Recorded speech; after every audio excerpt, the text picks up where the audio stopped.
కాలానికి తగ్గట్టుగా మనము మారాలి, అవసరానికి తగ్గట్టుగా ఆదాయము పెరగాలి. ఎలా అనేది నేను చెప్తాను చూడండి. రైట్, భవిష్యత్తులో మార్కెటింగ్ ఎలా ఉండబోతుంది. రైట్, ఈ ఒక్క పాయింట్ మీరు బాగా ఫోటో కూడా తీసుకోండి. ఇది ఆల్రెడీ ఉంటుంది మీ దగ్గర. ఒక్క పాయింట్ చూద్దాం సార్. ఇక్కడ మీ అభిమాన హీరో ఎవరో చెప్పండి సార్. యూత్ గురించి చెప్పండి సార్. ముస్లిం గురించి పవన్ కళ్యాణ్, అదొక పవర్. రైట్, ఇంకా మహేష్ బాబు, ఇంకా ఎవరండి? ప్రభాస్. సరే, అందరినీ కలిపేసి ప్రభాస్ పెట్టేద్దాం. ఓకేనా? రెడీనా? రెడీనా?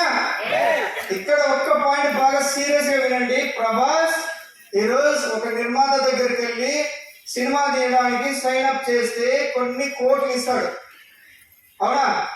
అడ్వాన్స్ గా 100 కోట్లు కూడా ఇస్తాడు.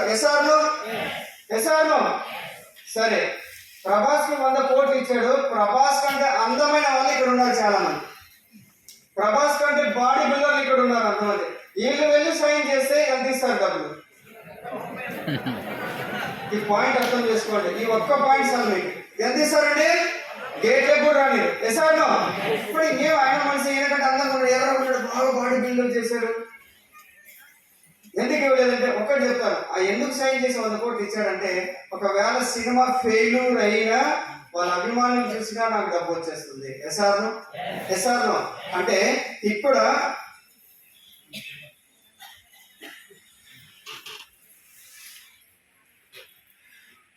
కొద్దిసేపు డిస్టర్బ్ చేయండి ప్లీజ్.